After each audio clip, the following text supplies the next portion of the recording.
Revolution in China, bloodiest and most terrible of all. An entire civilization blown apart.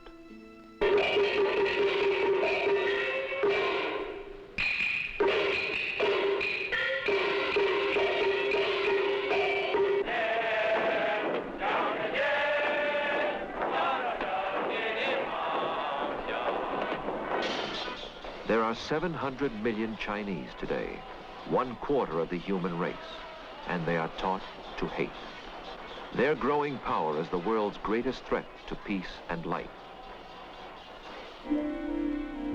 50 years of torment bred madness. To deal with madness, we must understand its roots, see China's revolution through the eyes of those who were there. For 7 pivotal years, author-historian Theodore White lived in China, knew the men who now control her destiny. With him, we shall look back at a century of tragedy.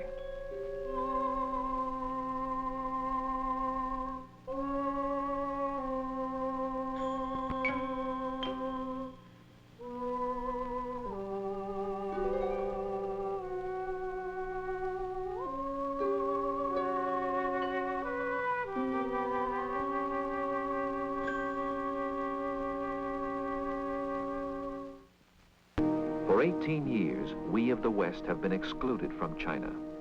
We can pace along this barbed wire border at Hong Kong and try to squint inside or strain out sounds, but all we hear is echo of disaster, past and present.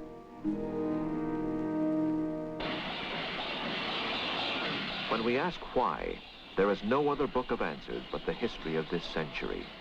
For both of us, Chinese and Westerners, have shared the blunders that transformed our greatest friend in Asia into our greatest enemy. Theodore H. White recalled, "Those of us who lived in China in the crisis decade remember it all so differently. So close they were in friendship to us, fingertip close.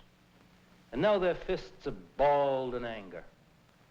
They were looking for some entry into the modern world, and nothing in their ancient culture could give them any guide to the turbulence they found, nor could we help them. It was a quest, a 50-year search for some new kind of government, some new form of order. And in the end, they moved from tyranny to tyranny, from the tyranny of Confucius and the Manchu emperors to the tyranny of communism and Mao. And in between, we have only fitful glimpses of what happened, snatches of photography so tantalizingly incomplete to explain what happened. It all began in mystery and goes on today in mystery." For 2,000 years, we tried to read this Chinese mystery, but read it for a book of myths, entrancing age-old myths, brought back by travelers from beyond the mountain walls of Asia, where they had found a land of changeless wonders.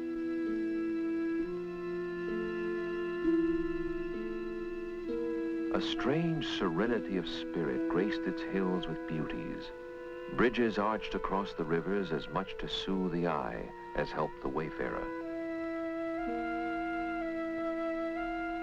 The silent shriek of violence in art might catch attention, but that was echo of an anger we did not fathom.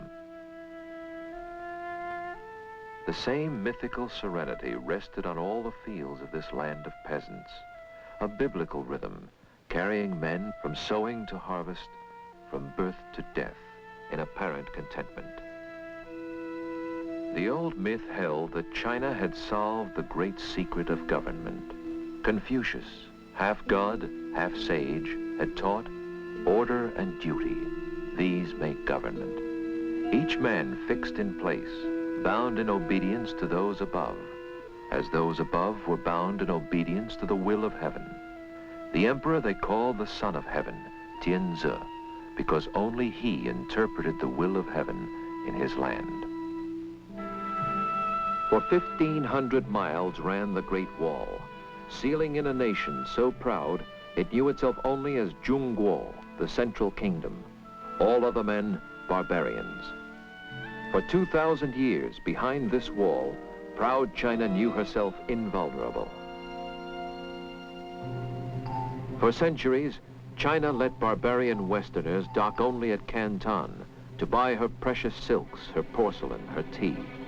To pay for these, Englishmen introduced opium from India. By 1830, this trade was booming. China protested, burned the opium, and the bark of English warships as war broke out in 1839 first shattered myths of Chinese power. The result, defeat, disaster.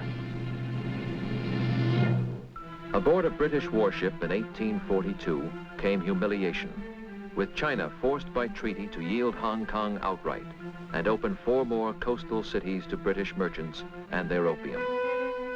Where Britain led, others followed. Rival powers raced each other to carve proud China as spoils. English, French, Americans, Germans, Russians demanded privileges, colonies, concessions.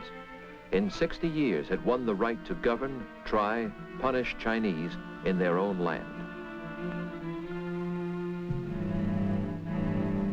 In China's capital, Peking, where from these ancient altars countless emperors had sought the mandate of heaven, the myth of heavenly rule persisted still. But deep within the palaces where China's Manchu emperors reigned, by 1900, that myth too was dead. For here ruled China's evil spirit, the Empress Dowager Cixi, a Manchu concubine, bedmate to an emperor for whom she had produced an heir.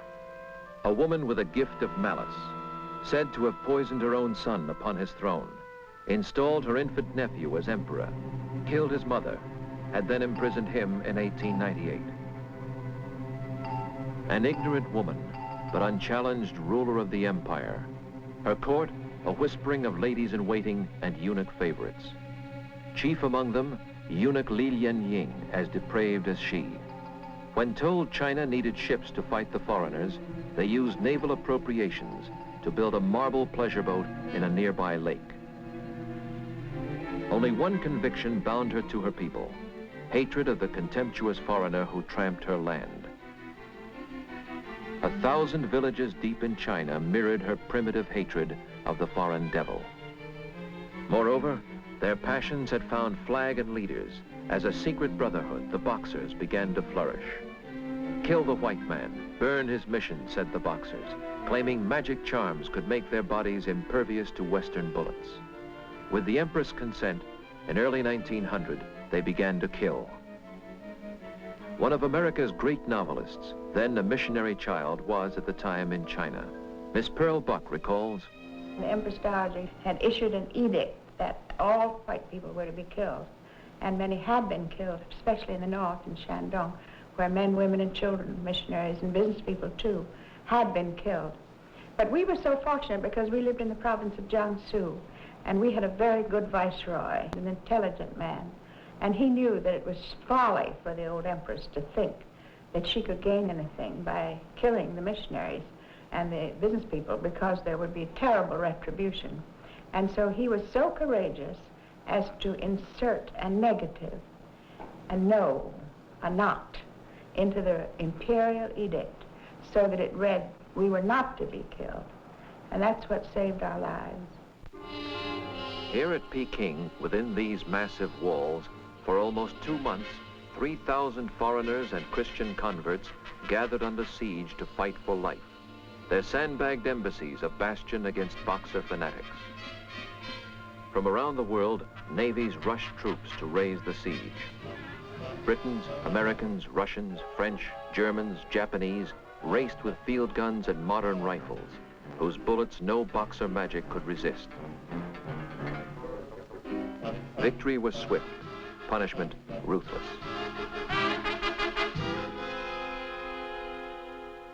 North to south, foreign force patrolled the country. Japanese soldiers began to explore China's wealth and covet more. In the shadow of Peking's mighty ramparts, American soldiers tasted war on Asia's mainland for the first time and frolicked, China forever humbled.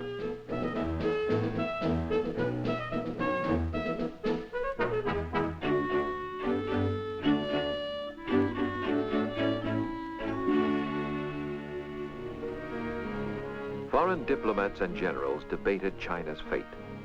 This land of endless villages, crowding each other against the skyline, was it really a nation or only a geographical expression? These peasants, was their recent outburst of passion a passing madness or something deeper? Their government smashed, still they toiled as they had for centuries in the three great river valleys falling from the heights of Central Asia to shape their country. In the north, Manchuria and the valley of the Yellow River cradled one kind of Chinese for whom Peking, the Manchu capital, was their center. Here, dry northern wheatlands rolled over an unknown treasure store of minerals which Russia and Japan both sought. In the center, the valley of the mighty Yangtze with its key cities, Shanghai, Nanking, Hankow, Chongqing, where British and American power turned the wheels of industry, oiled the way of commerce. In the south, the third valley, the West River flowing by Canton to empty at Hong Kong in the sea. In the steaming Southland, peasants stooped in paddies to plant rice and spoke a dialect no Peking Chinese could even faintly comprehend. The coastal cities, where most Westerners lived, squirmed with jostling people, animal energy, humans used as beasts in street and field.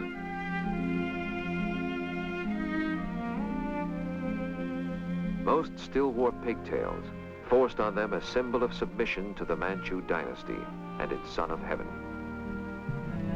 But within the old forbidden city, there was no government, no son of heaven. The aging Empress Dowager, her spirit broken by the Boxer War, lingered dying until 1908, and then, for all intents and purposes, the throne was empty, save for an infant of 3 years installed to sit in it. And then it vanished. Simply vanished. The Manchu dynasty disappeared overnight. Nothing like this has ever happened in all history. 2,000 years of tradition, the whole structure of the imperial Confucian political thought dissolving to dust. The Chinese give it a name and a date. They call it Shuangshi, double 10. The date being October 10, 1911, when a riot occurred in the Yangtze Valley which they couldn't suppress, and 5 weeks later, the regime had disappeared, the dynasty overthrown, never to reappear again in history. And out of this turbulence, there emerge two types of Asian leader, arch symbols, the man of guns and the man of ideas. And these two types, the gunman and the dreamer, have perplexed all our efforts in Asia for the 50 years since, and they still perplex and haunt all our policy even today. In Asian politics, gunmen rise first. General Yuan Shikai seized power at Peking, turned loose lesser generals to ransack provinces. Briefly, he gathered a puppet assembly, imported an American professor to write a constitution for a republic. But old ways were easier. Returning to Confucian order in 1915, Yuan named himself emperor, and 6 months later died. His rival, Sun Yat-sen, was the man of dreams. The dream of China, powerful, free of emperors and foreigners, made him from his youth a revolutionary. Students, teachers, merchants meeting in such secret headquarters joined his conspiracy. On postcards, he scrawled a rising sun, emblem of a new flag someday to be. For 20 years, he planned destruction of the Manchu tyrants, to see his dreams betrayed by Yuan Shikai. Cubans had no guns, ideas, no armies. Armies belonged to warlord generals, the heirs of Yuan Shikai. Power and force were theirs, whether trained to fight with Manchu broadsword or equipped with second-hand artillery. Laughable to Europeans, in China, such troops struck terror. Their purpose, simple, to rule by killing. For 15 years, a dozen regional overlords subdivided, morselled out provinces to lesser feudal warlords by the score. Warlord armies came in all shapes and weaponries. as colorful as such grotesque commanders as giant Chang of legendary sexual appetite, Yan Shan, the treacherous drug addict, Wu Pei-fu, lover of flowers and gardens.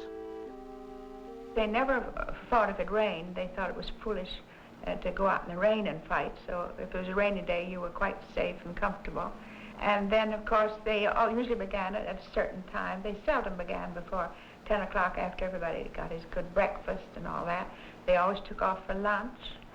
And then by sunset, doesn't matter how hot the battle had been, when the sun set, everything stopped and quieted down for the night, so you could get a good night's sleep and be ready to fight the next day. China watched such troops in shame, craving order, knowing sorrow. Overlord in Manchuria was Jiang Zuolin. Beginning life a common bandit, this scheming marshal had learned to mock all Chinese law, flout all patriotic need. Bribed by Japanese industrialists, protected by their garrisons, his soldiers let the Japanese aliens exploit this northern treasure land at will. Even the best of warlords, Feng Yuxiang, the Christian general who baptized soldiers with a fire hose, insisting cleanliness is next to godliness, groped in vain to find a spark to unify his nation. In every valley, town, and village, men trembled at the sight of warlord soldiers. Death came by twitch of trigger, in gusts of senseless cruelty. And life became so cheap that death itself became a spectacle.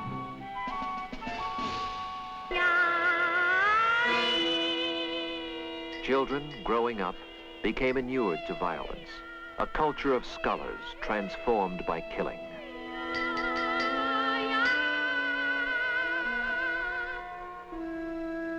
In flight from warlords, drought, and taxes, from loot and rapine, refugees knew that only in the colonies and concessions of hated foreigners could they seek safety.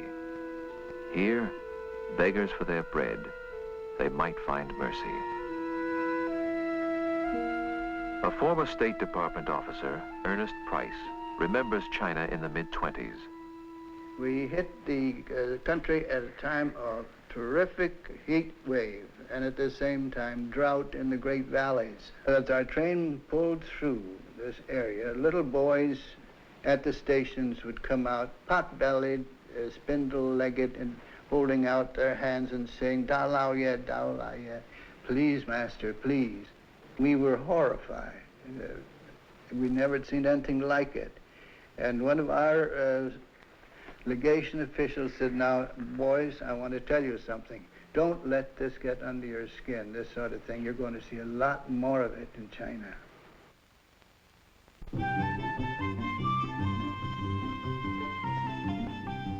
In the western enclaves of the coast, life for foreigners went on unchanged. Here, the skyline walled from passing tourists the site of Chinese anguish, while permanent expatriates returned each afternoon to homes of splendor, where countless servants made for master and his missy lady a sunlit way of life old China hands still mourn.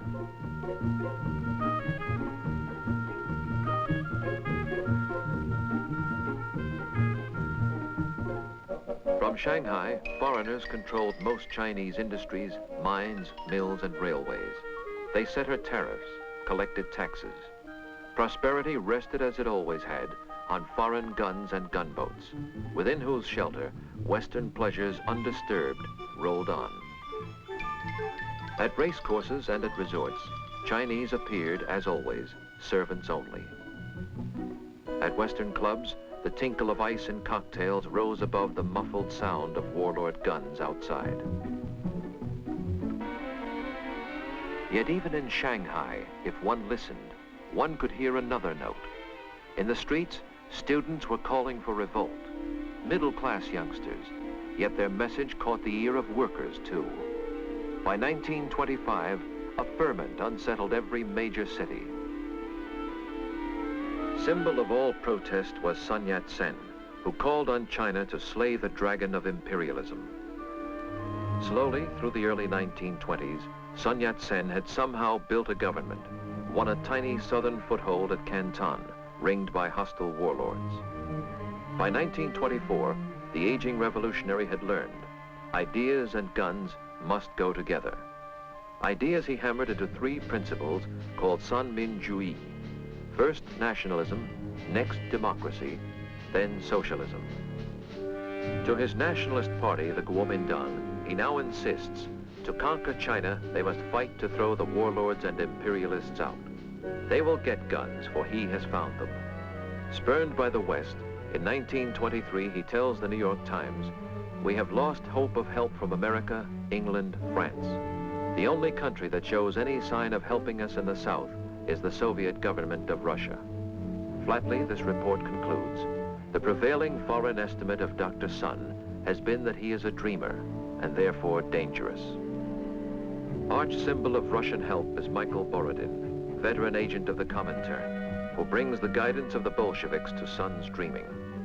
Counseling, scheming, urging, the mentor communist becomes an all-pervasive influence, induces Sun Yat-sen to let the tiny Chinese Communist Party, 430 members, join Sun's nationalists. Sun gathers new-style Chinese officers to fight for country, not for loot. Of these, his favorite is Chiang Kai-shek. Sent hastily to Russia for training, Chang soon returns, directs the Huampo Military Academy at Canton, where patriots are trained by Russians to officer armies that will give the dream fresh muscle.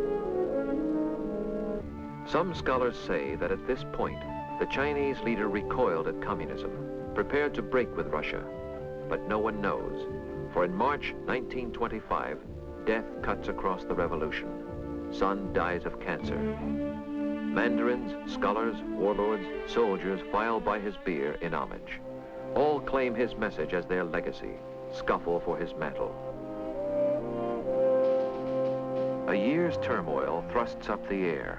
Sun Yat-sen's soldier favorite, Chiang Kai-shek. At 38, he seizes leadership at Canton headquarters of the Kuomintang. This man is known to Westerners only as a fiery nationalist and revolutionary. As he mobilizes under Sun's new flag, all China waits for him to strike against the warlords. July 9, 1926, Bei Fa, march north.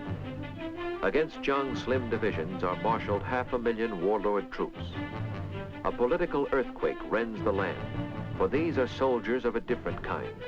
Fighting for a cause and country, they storm through villages and fields, victorious as much by spirit as by guns.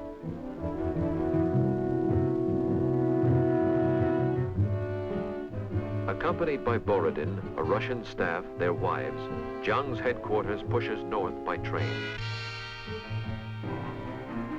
A forward fan of young revolutionaries, nationalist and communist alike, precedes the troops, calling to arms peasants and workers who surge to join the banners of the new day dawning. Among them, then unnoticed, is a communist intellectual, Mao Zedong, then 33, directing scores of peasant agitators to summon fury for the revolution. By fall, they take Hankow. The nationalist revolution moves its capital there, and then exultantly raids the British concession, burns down foreign buildings, tears down foreign flags. The tide rolls on, from Hankow down the river. In April, Chiang Kai-shek has reached Nanking, and then a pause. Chang waits. Upriver in Hankow, left-wing leaders of the Kuomintang no longer trust their army's leader at the front. Borodin is urging, get rid of Chiang Kai-shek. In 4 short years, the communists have grown to 60,000 members. They urge the left-wing nationalists. No revolution is complete until peasants own their land, workers their factories. Chiang disagreed. Scholars of Chinese history still debate with enormous fury exactly what happened next and why. But I think it's the classic revolutionary question. Who gets power? To whom the fruits of victory? No one knows what went on in Chiang Kai-shek's mind, but I think one thing must have been clear to him. Either they were going to get him or he was going to get them. And he wasn't about to be dismissed the way Sun Yat-sen had been dismissed from power by warlords so often.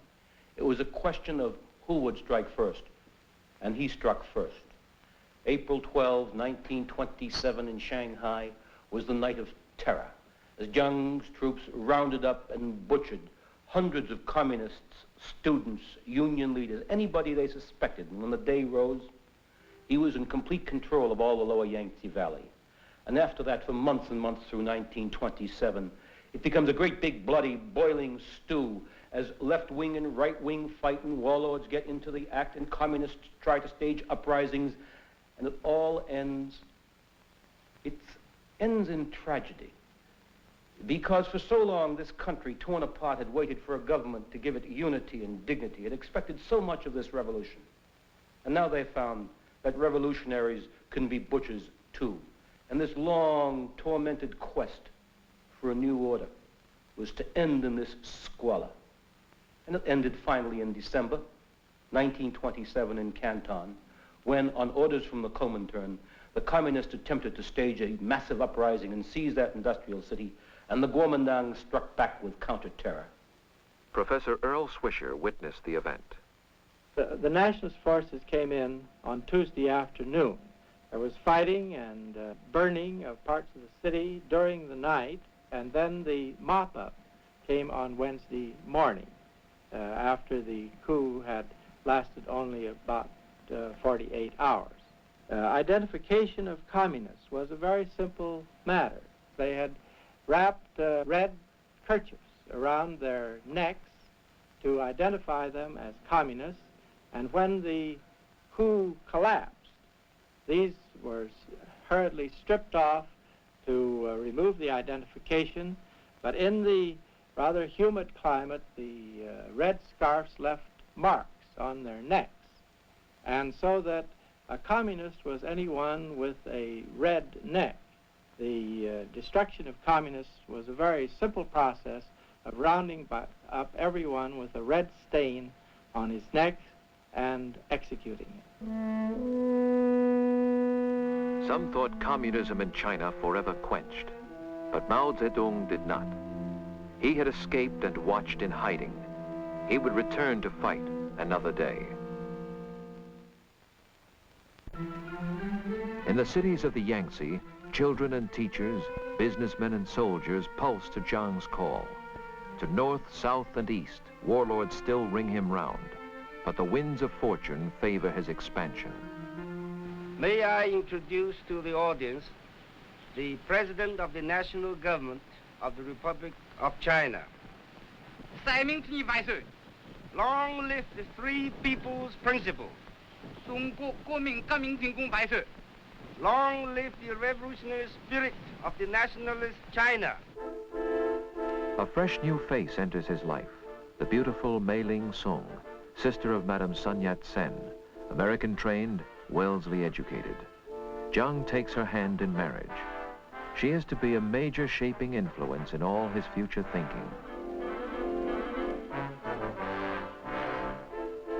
By 1929, Chang has built a majestic mausoleum for Sun Yat-sen at his new capital, Nanking. There, the body of the hero is brought. Pearl Buck remembers that day. Chiang Kai-shek came in and roused great hopes in everyone. I remember the first time I ever saw him was at the funeral of Sun Yat-sen 4 years after Sun Yat-sen died.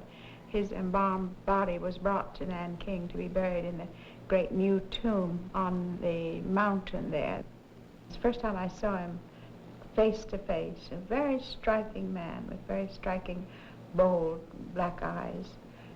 And he had a presence, and I think that he might have been a great first emperor if there had been a throne to sit upon. That was the tragedy, that the very structure of government was destroyed by the revolution, so that there wasn't a government, and he had to begin that government from the bottom, and he didn't understand government. He was a soldier, and he didn't know how to make a government. And he had plenty of advisors, most of them young PhDs from the United States, very impractical and idealistic, and they didn't know how to make a government. And all the time he had the communists to fight, and he also had the Japanese threatening. It was a very difficult situation. I'm never inclined to blame him. To Western eyes, this soldier's rule seems like the first firm government of China in many years. Chang, too, was changing, for his wife, as much American in thought as Chinese. As new railways stretch their tracks across the country, the new Kuomintang order Chang has brought begins to offer comfort and luxuries to the cities he controls. Industry booms, production soars.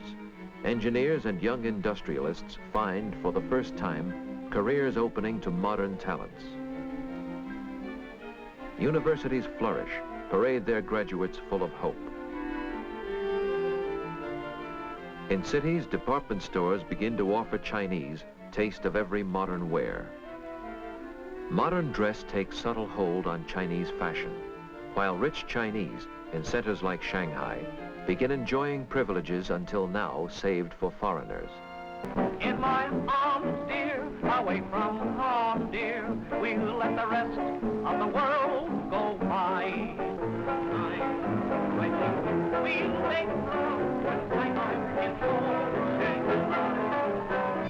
Not such froth, however, but the primordial appeal of Chinese nationalism is changing Asian politics. Even in Manchuria, the call of patriotism twinges the conscience of warlord Jiang Solin, causing him to flout his Japanese protectors. Traveling by rail in summer 1928, Jiang Solin meets his death. A Japanese plot, blasting him to bits, punishes him for what they call his treachery. His son, young Marshal Jiang Suliang, succeeds to power in Manchuria. This junior warlord knows he must serve Japan as puppet or go with nationalism. He chooses Jiang. In Japan, this switch sets off alarm. Military men control Japan. They mobilize. They must strike soon. They know if Jiang extends his sway to vast Manchuria, if China's 400 million people unify, then they must certainly lose the Asian mainland. September 18th, 1931. Attack begins which Marshal Jiang Suliang's warlord soldiers cannot stop, and Chiang Kai-shek is powerless to help. Striking simultaneously at half a dozen different points, the soldiers of Japan seize towns and rails. By spring of 32, they hold all Manchuria, rename it Manchukuo, a puppet state at their command.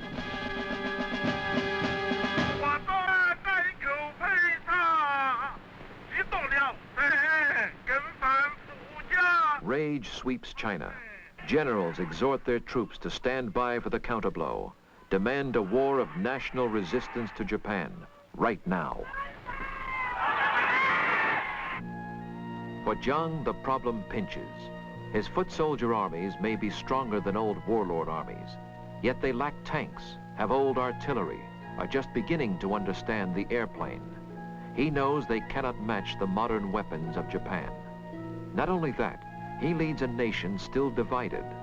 The communists, struck down for good in 1927, have somehow swelled by 32 to major force again. It was as if a ghost had risen from the dead. When Mao had fled in 27 with his 1,000 communist zealots, he was already disgusted with Borodin and clumsy Russian doctrine. He felt the key to revolution in Asia lay in the peasants of the countryside, not the big city proletariat. 80% of all China's peasants lived in bleak and filthy villages, treated like brutes, imprisoned by officials, landlords, loan sharks, and Mao's idea was simple. Turn the hidden peasant anger against the local gentry, the local rich, as well as the unknown foreigner. Let terror claim revenge by stealth and night. Use pitchfork, guns, knives, grenades. Give guns to anger. And out of this idea, he created this black miracle of his, the doctrine of partisan warfare. Divide the land among the landless. Rip out roads, bridges, railways, so that formal armies will have to slog on foot, dissolve in garrisons, bog down. Transform the countryside into a total environment of hate. Let women, children, everyone, not be afraid to die was political warfare raised to the nth degree, and by 1932, he controlled a good chunk of the two provinces of Hunan and Jiangxi and claimed the loyalty of 9 million people. Chiang insists he cannot resist Japan unless he first has crushed this enemy within. From 1930 to 1935, he drives his troops to fight. His narrow military politics sees only one solution. Force must root out Mao's ideas with bayonets. With communism, no compromise. Year after year, this civil war goes on as expedition after expedition grinds into failure in peasant ambuscade, guerrilla war.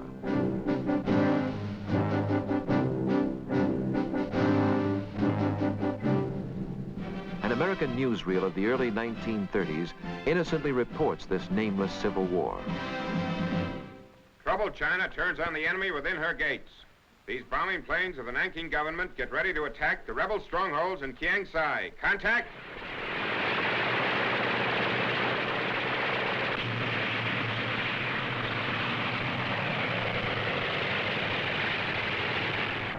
High over the mountains, movie tone flies with the air forces of President Chiang Kai-shek. This is an actual bombing raid, and as we sight the first of the rebel villages, we commence the attack.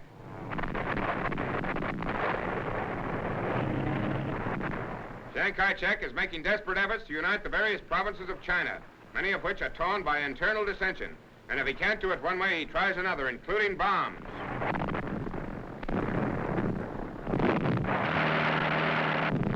China, Far East, land of ancient culture, land of bloodshed, rebellion, and war.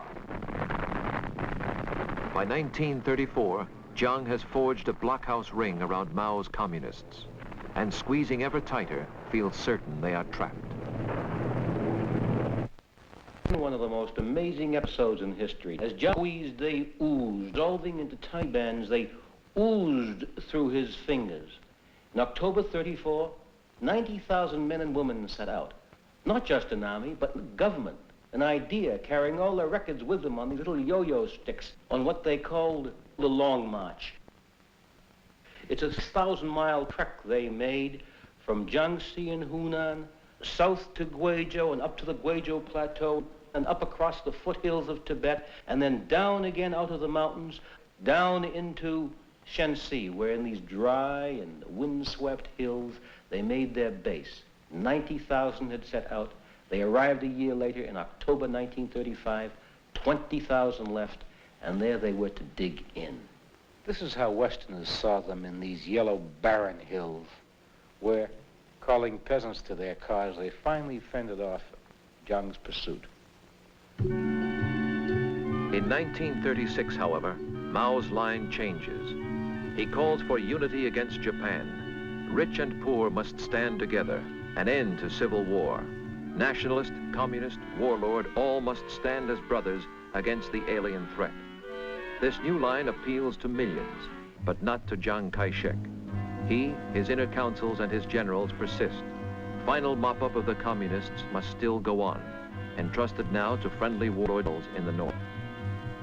Yet mysteriously, this final mop-up stalls. The most important front against the communists is held by soldiers of Manchuria, driven out by Japanese. These homesick troops have little stomach for killing other Chinese. Led by young Marshal Zhang Suliang, they itch to tackle Japanese. In December 1936, Chiang flies off to see the young Marshal in Xi'an, to flog him on to sterner effort. In Xi'an, however, communists have convinced the young Marshal that civil war must stop. Then there happens one of those episodes that sound as if they were written in the book of make-believe. And again, we have no photographs because no one invites a photographer to witness a kidnapping, which was what happened next. Chiang was there to urge them to fight the communists. And on the night of December 11th, he was sleeping in a villa outside of town when he was awakened by gunfire. And the young marshal and his troops were shooting their way into his villa and trying to kidnap him. Chiang was in his nightshirt and bare feet. He slipped out the back way, tried to climb over the wall, fell. He hurt his back. He lost his false teeth. His feet were bleeding as he ran over the rocks. And the young marshal's soldiers caught him and brought him back. It sounds mad, but that's the way China was, and it got even madder. because when they brought him back, they invited the communists down from North Shanxi, and on December 15th, the communists, the young marshal, and Chang all sat down to talk. The communists and the young marshal said to Chiang Kai-shek, "It's time to end the Civil War. We must all unite against the Japanese, or else." They could have killed him, but they didn't. And Chiang Kai-shek agreed. He would halt the Civil War, and he would form a united front against the Japanese. And so on Christmas Day, they gave him a plane, and Chiang Kai-shek and the young marshal flew down to Nanking to announce the Civil War was over. But Chiang had made no promises to the young marshal, so he imprisoned him immediately and kept him prisoner ever after, even to this day in exile on Formosa. Christmas 1936. At Nanking, members of the government await their president's return. In pain, he hobbles out, announces to the world, a popular front of Kuomintang and communists will now, united under his command, turn to face the menace of Japan. Japan's imperial tradition has, however, a cardinal rule: always strike first.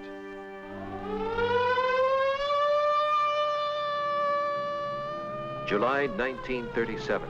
The war is on.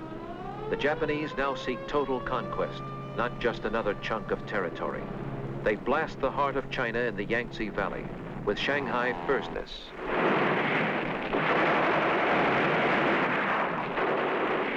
Nanking this morning had its 28th raid.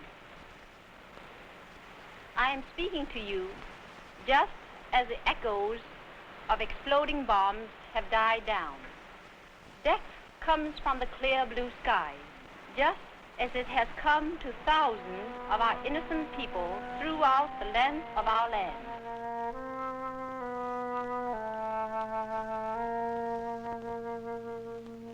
In spring '38, the Japanese push up the Yangtze, destroying the decade-long achievement of Chiang Kai-shek, ravaging the cities on which all future hope of nationalist China rests.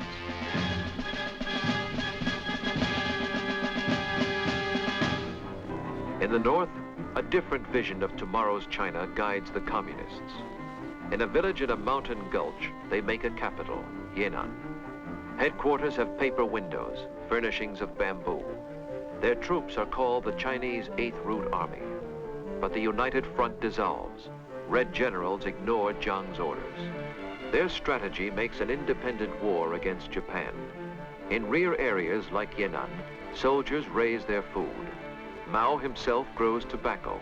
Zhu De, the Red Army's commander-in-chief, hoes his own cabbage patch.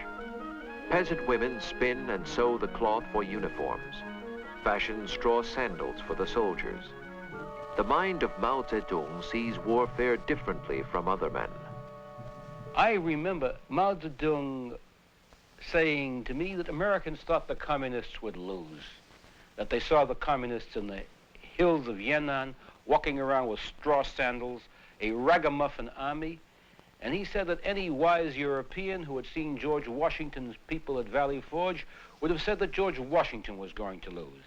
He said, "It's true," he said, "that the Japanese and Chiang Kai-shek have electricity, airplanes, tanks, and we have nothing," he said. But then he said, the British had all those things and George Washington didn't have electricity, and yet George Washington won. And you suddenly realize with a start that Mao Zedong was not really sure of when and in what century electricity was introduced. That the structure of his knowledge was totally different from the structure of Chiang Kai-shek's and ours. Mao's knowledge of Asian war, however, is unmatchable. With these generals, he lifts the doctrine of partisan warfare to new levels. Lin Biao directs Kangda, training school for guerrilla leaders. Zhu De deploys guerrilla bands hundreds of miles in Japan's rear. The people are the sea, says Mao Zedong. Guerrillas are like fish who swim in the sea. Within a year, such troops gather 200,000 peasant soldiers. The Japanese may seize cities, but the 8th Route Army holds all North China countryside about them. In the Yangtze Valley, however, all through summer '38, fortress after fortress of Chiang Kai-shek falls. The Japanese crunch on. By October, his last two citadels are doomed. First Canton, then 4 days later, Hankow falls.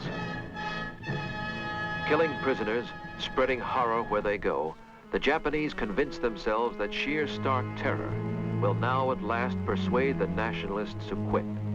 The war is won. Yet still their prey eludes them. From Hankow, Chang has planned retreat. His government is to settle at Chongqing, in China's deepest mountain fastness, Sichuan. The nationalists set out. Pack laborers salvage from the burning cities what few machines they can. Students haul away school libraries.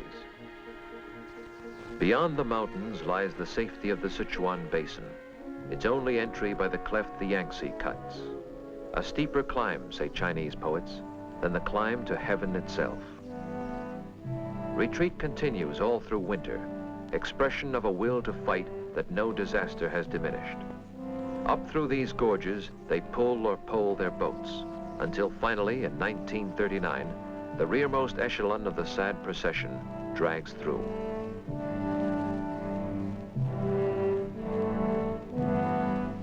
Behind, they scorch a trackless belt of no man's land to guard these last interior strongholds from the Japanese.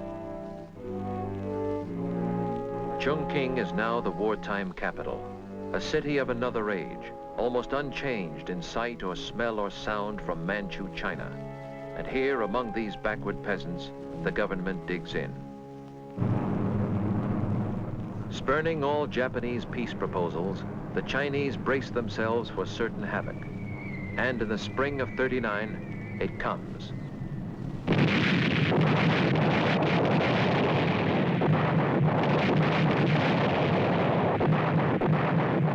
Day and night, the bombs continue, yet Chang persists. Powerless to strike back, Chang knows only America can help. His diplomats in Washington seek aid. Yet, he has other troubles, too. It was about this time in 1941, at the height of the bombing, that I had my first talk with Chiang Kai-shek about the war against Japan and its strategy. And at the end, almost as an afterthought, he said, "Remember, the Japanese are a disease of the skin, but the communists are a disease of the heart." It seemed odd to me because at that time the Japanese were bombing the daylights out of both Chiang Kai-shek and the communists, both of whom were allied against the Japanese. But now in retrospect, it seems to me an almost prophetic remark, almost a vision of an apocalypse to come. Those whom the gods destroy, they first make mad. On December 7th, 1941, madness seizes the Japanese. Striking at Pearl Harbor, they hope to force America's consent to their conquest of China. Now China has a mighty ally. America's arms will soon be theirs. Geography destroys this hope.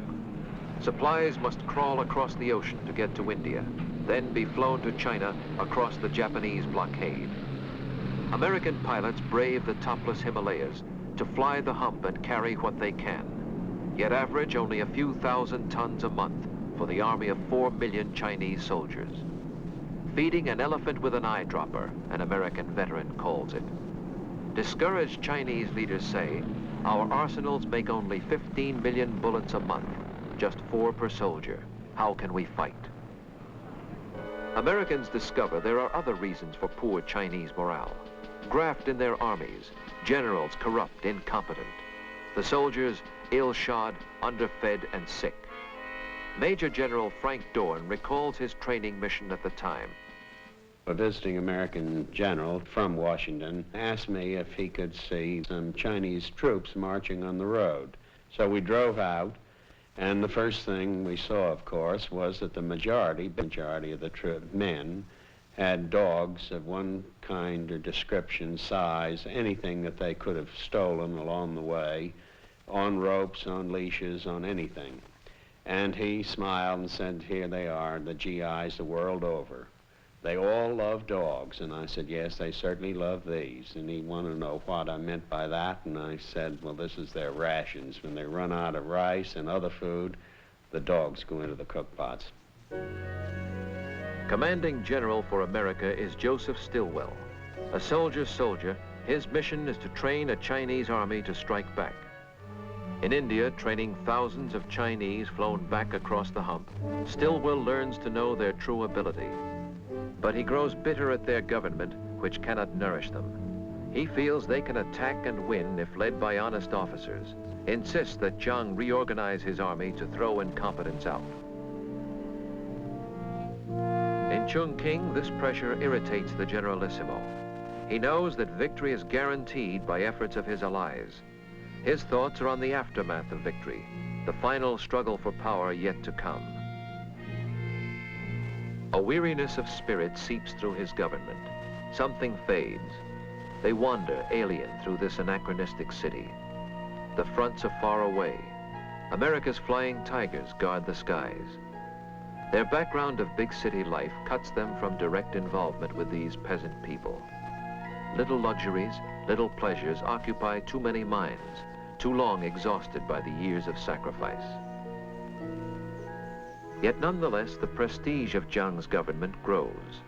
Foreign diplomats court his favor, do him honor.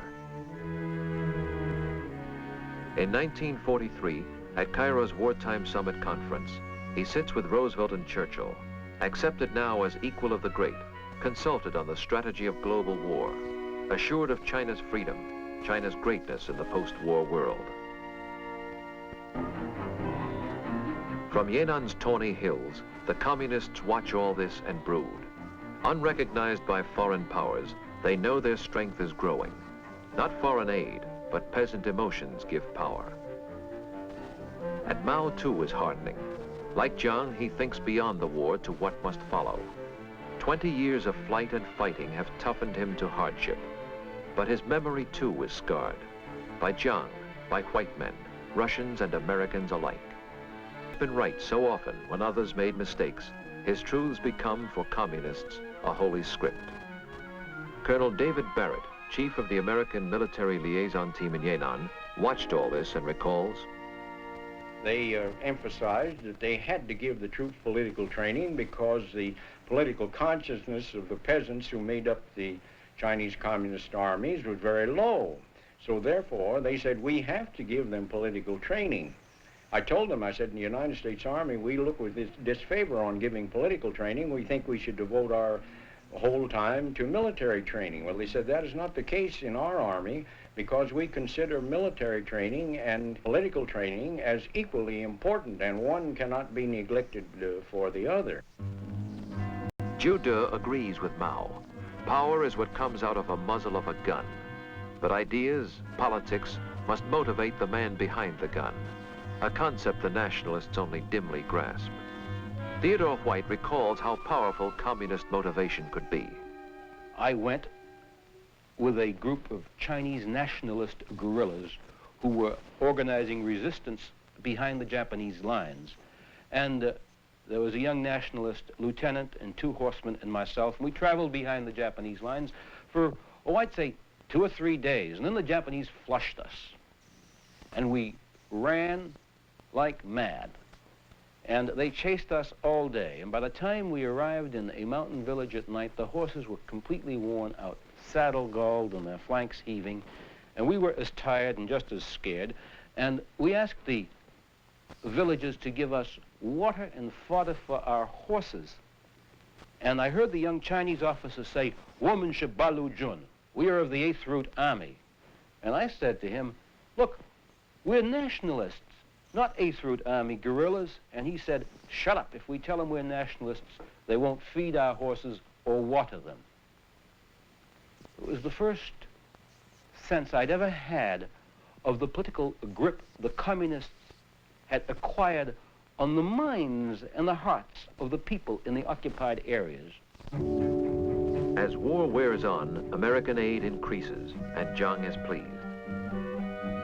Reviewing the new divisions Stilwell has trained and equipped, Chiang hoards these splendid forces. They will be useful later. Stilwell violently objects. He wants to use them now against Japan. He has no interest in future civil war. Stilwell feels unless Chiang purifies his government, Not only is he no help in this war, but once the war is over, surely the communists will win. Their quarrel grows. From Washington flies a mission to heal the nasty breach under Major General Patrick Hurley, an Oklahoma politician. Chang sees this as more white man's arrogance, a meddling in the politics of China.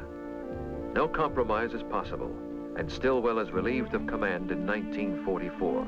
Certain American involvement in Asia will be long and tragic. The world rejoices as in 1945 the Japanese surrender, the guns they hope forever stilled. To sign the document of surrender aboard the Missouri, the Allies, America, England, Russia, invite Japan's first victim, China. In their eyes, China's only spokesman is Chiang Kai-shek, who sends nationalist generals to represent his people. The communists are absent. For Chinese, this is but the curtain to an act, the climax yet to come in clash with communists. To stop this dreadful prospect, General Patrick Hurley, now named ambassador, flies off to Yan'an. He urges Mao, the war is over, let there be peace. Let Mao and Chiang divide the country politically, but unify both rival armies under a central government. America will underwrite the deal. Hurley puts a plane at Mao's disposal to explore the proposition in Chongqing. Thus, Mao arrives on the first plane flight he has ever taken. His safety guaranteed by Americans, this is his first face-to-face contact with the Kuomintang since the killings and uprisings of 1927. 6 weeks of negotiation will produce apparent agreement, as Chiang plays host to Mao before departure. The plans that lurk behind their smiles, however, deceive all Western eyes.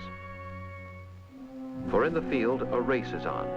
Across the land, the broken Japanese must sign defeat, yield cities, garrisons, and guns.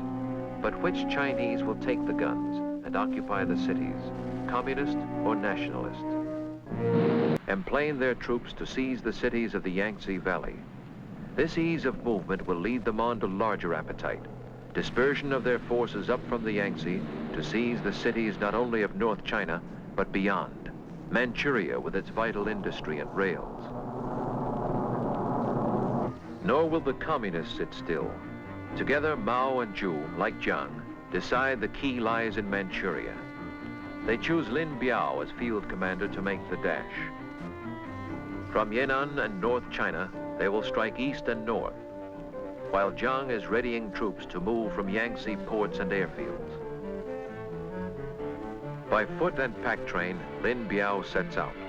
The Russians have temporarily occupied Manchuria by the surrender terms with Japan.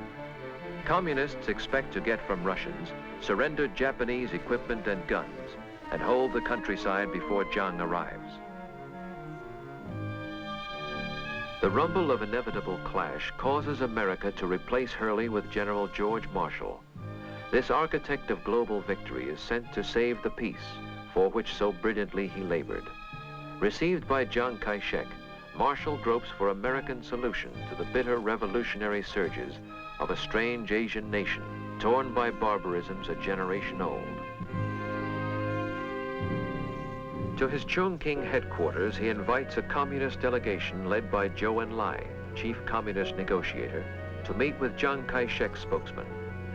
Marshall suggests, and they agree to, an American answer for China's groping search for order. A federal government peacefully permitting the two parties to govern provinces they now hold politically.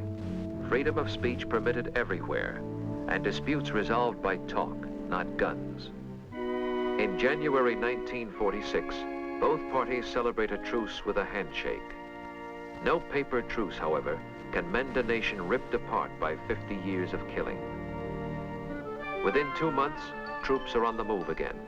Each side blames the other, but 100 savage skirmishes now flare to full-scale war. Manchuria is the cockpit of the struggle. The industry Japan has built and left is the greatest prize in China.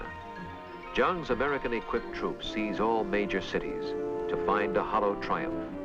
The Russian occupiers have looted every factory before withdrawal. Ripped out sockets show where great machines once stood.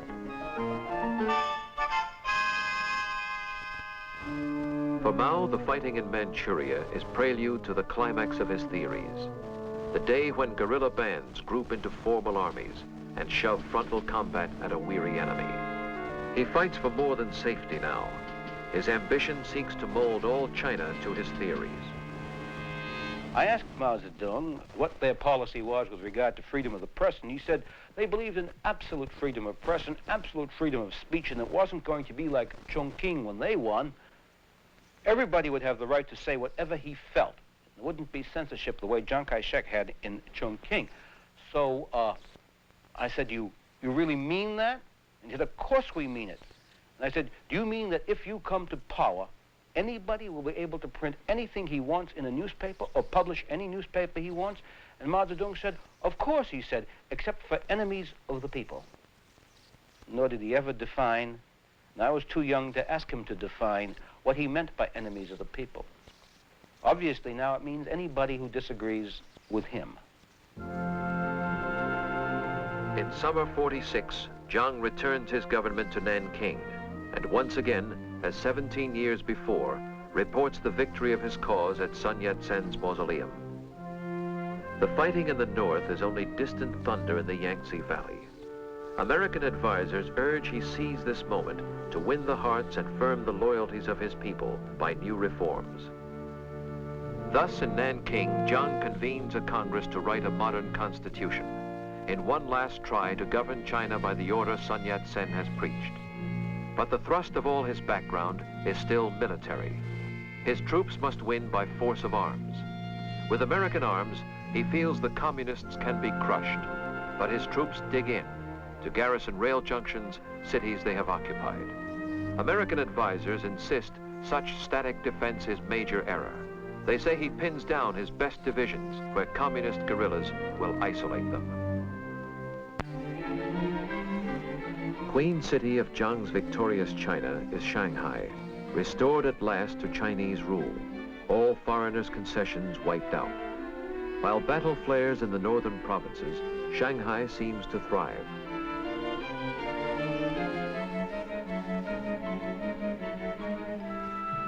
The long war's dislocation has filled the streets with hungry refugees and homeless laborers who offer muscle energy for little more than rice to feed them. But after 50 years of suffering, such sights are almost normal. What worries Shanghailanders most is this, their money. For slowly, then more swiftly, through 46 and 47, the cost of distant civil war destroys the value and the meaning of these bundled paper dollars. Inflation ruins the vital middle class of all the cities, the one great source of Chiang's political support. Novelist Stephen Becker remembers the panic years. The inflation was heartbreaking. When I got there in August of 1947, the exchange rate was 60,000 yuan to $1 American. And when I left in September of 1948, it was 20 million yuan to one. But people on relatively fixed incomes were just ruined. In the summer of 1948, my wife and I had a continental dinner at one of Shanghai's best hotels, and the check came to 250 million yuan. Who lost China to the Reds, ignorant men will someday ask. But now, in 1948, sorrow scrawls its signature clear. Too many years of death and flight, too many dreams betrayed.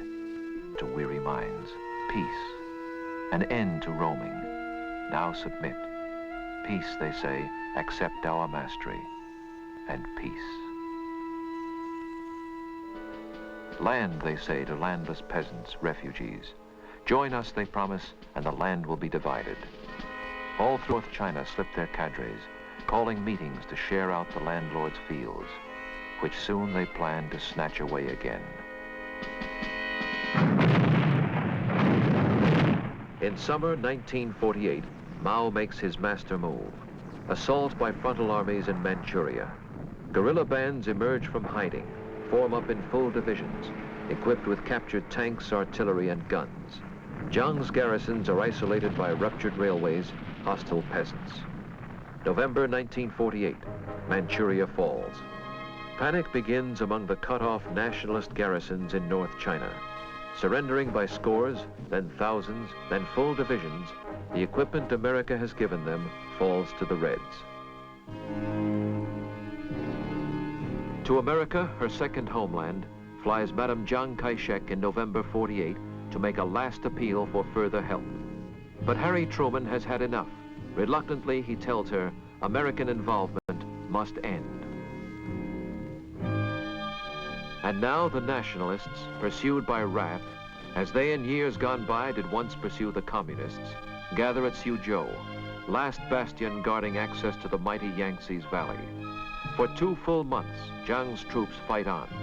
In January, cut off, they must surrender. 500,000 soldiers lost. The communists pour south.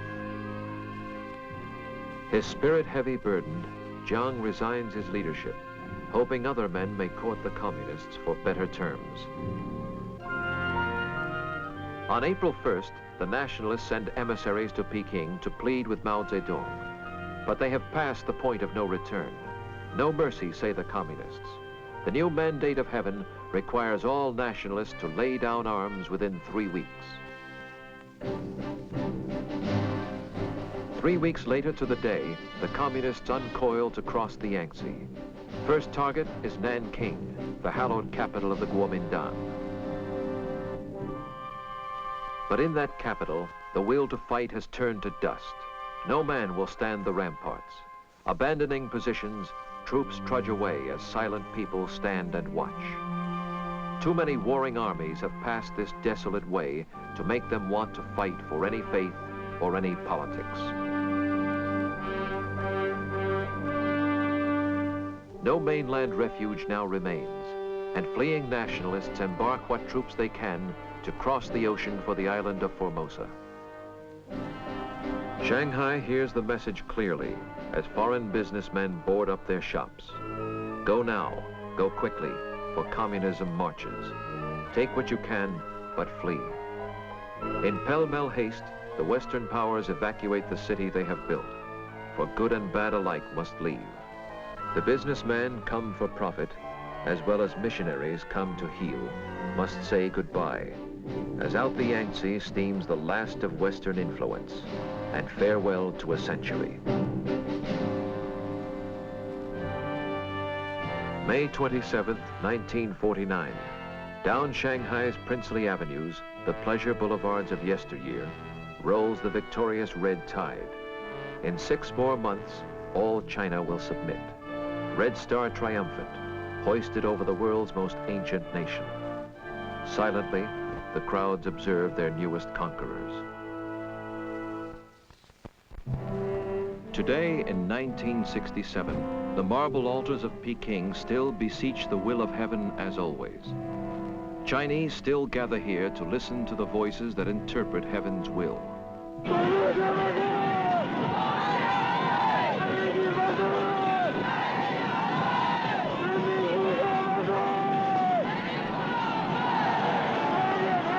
For 18 years, this man alone has tried to shape their thinking, has offered them his universal truths, a dogma changeless as Confucius, to freeze their muffled discontent and end their quenchless modern turbulence. The image shown his people has been a teacher, grandfather benign, yet all have learned that those who cannot read his lessons will be crushed. His aging mind still lusts for permanent strife. The theme he preaches to old and young alike is hate. We are small militiamen fighting U.S. imperialism. Uncle, we must grow up quick and go to liberate Taiwan.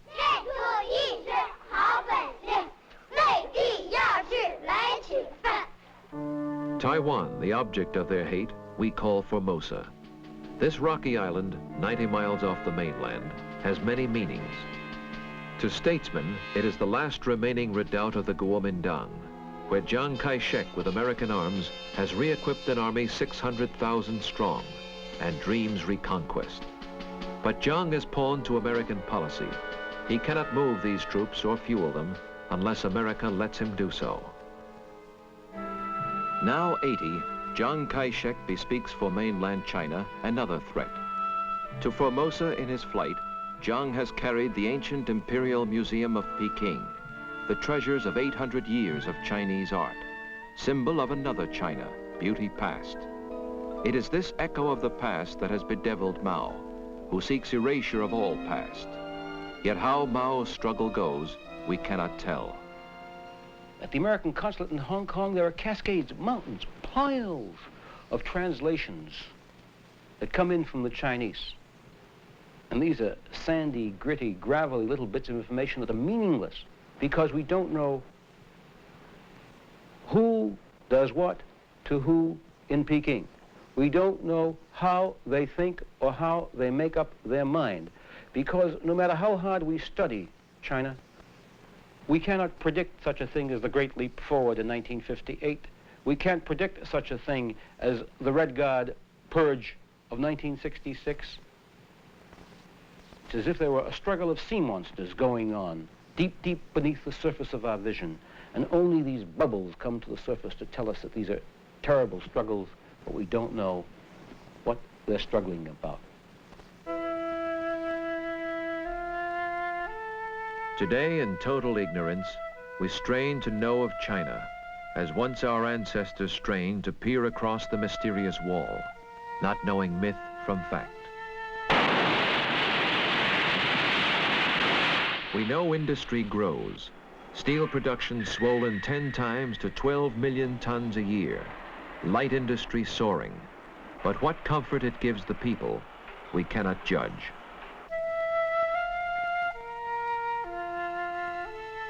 We know beyond this wall live people of dazzling historical ability.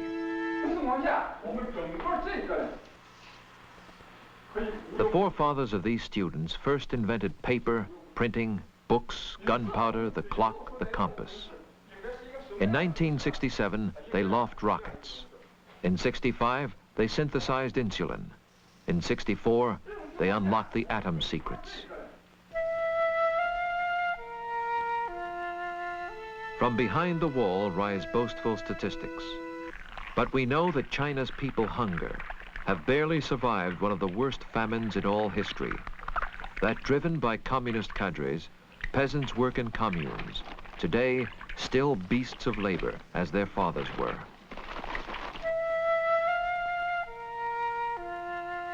Within these walls, tyranny has tried to reach beyond the body, to the inner recesses of the soul. I woke at midnight and saw my little brother smiling. I asked him why he smiled, and he said, I dreamed of Chairman Mao.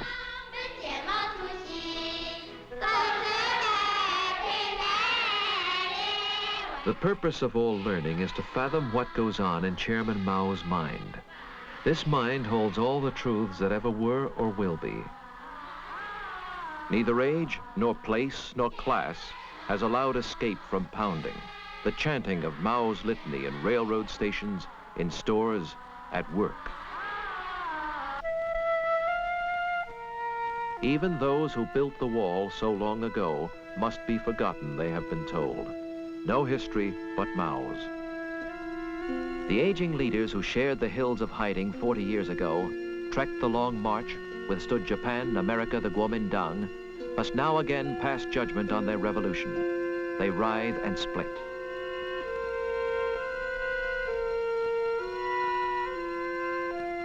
Within these walls, they clash. They seek replacement for a chief whose triumphs make him think himself the voice of heaven, the universe.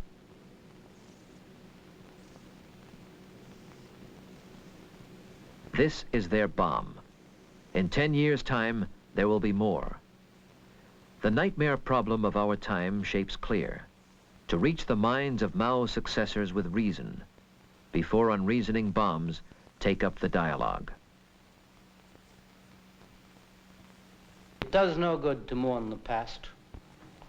We pass along a road of time which, always turning, never brings us back to the crossroads marked again. Perhaps we should never have disturbed the slumbering civilization of China, or else it wake of itself and reach for us. Perhaps China is too vast to be governed by mercy. Yet if Chinese mind craves order, they must be brought to recognize they are the biggest factor in the world's disorder. And we must untangle the madness of their mind. The most difficult task in the world is to reach the minds of men who hate you. We do not flinch from the immediate tasks to guard our skies, defend our friends. We cannot flinch from tomorrow's task, to reach the mind of China. We race today to reach the moon. To reach that mind is a task of equal difficulty and far greater urgency.